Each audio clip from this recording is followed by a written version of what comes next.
ആദരണീയരായ അധ്യാപകരെ, എൻ്റെ പ്രിയ കൂട്ടുകാരെ, എല്ലാവർക്കും എൻ്റെ വിനീതമായ നമസ്കാരം. ഇന്ന് ജൂൺ 5, ഭൂമിയുടെ നിലനിൽപ്പിനായി നമ്മൾ വീണ്ടും ഒരു ലോക പരിസ്ഥിതി ദിനം കൂടി ആചരിക്കുകയാണ്. ഐക്യരാഷ്ട്രസഭയുടെ നേതൃത്വത്തിൽ ഈ ദിനം ആഘോഷിക്കുന്നത് പ്രകൃതിയെ സംരക്ഷിക്കാൻ നമ്മെ ബോധവാന്മാരാക്കാനാണ്. കൂട്ടുകാരെ, ഇന്ന് നമ്മുടെ ഭൂമി വലിയൊരു പ്രതിസന്ധിയിലൂടെയാണ് കടന്നു പോകുന്നത്. മനുഷ്യന്റെ അത്യാഗ്രഹവും സ്വാർത്ഥതയും കാരണം വനനശീകരണവും വായുമലിനീകരണവും പ്ലാസ്റ്റിക് മലിനീകരണവും വർദ്ധിച്ചുകൊണ്ടിരിക്കുകയാണ്. ഇതിന്റെ ഫലമായി ആഗോളതാപനവും കാലാവസ്ഥാ വ്യതിയാനവും കടുത്ത വേനലും പ്രകൃതി ദുരന്തങ്ങളുമായി ഇന്ന് നമ്മുടെ മുന്നിലുണ്ട്. നമ്മൾ വിധിക്കുന്നത് തന്നെയാണ് ഇന്ന് നമ്മൾ പ്രകൃതി ദുരന്തമായി നമ്മൾ കൊഴിയുന്നത്.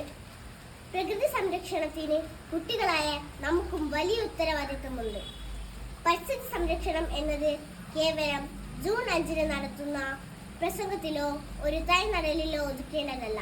അത് നമ്മുടെ നിത്യജീവിതത്തിൽ ഭാഗമാകണം. ഈ പരിസ്ഥിതി ദിനത്തിൽ പ്രകൃതിയെ കാത്തു സൂക്ഷിക്കുമെന്ന് നമുക്ക് ഏവർക്കും പ്രതിജ്ഞ എടുക്കാം. എല്ലാവർക്കും എൻ്റെ പരിസ്ഥിതി ദിനാശംസകൾ. നന്ദി, നമസ്കാരം.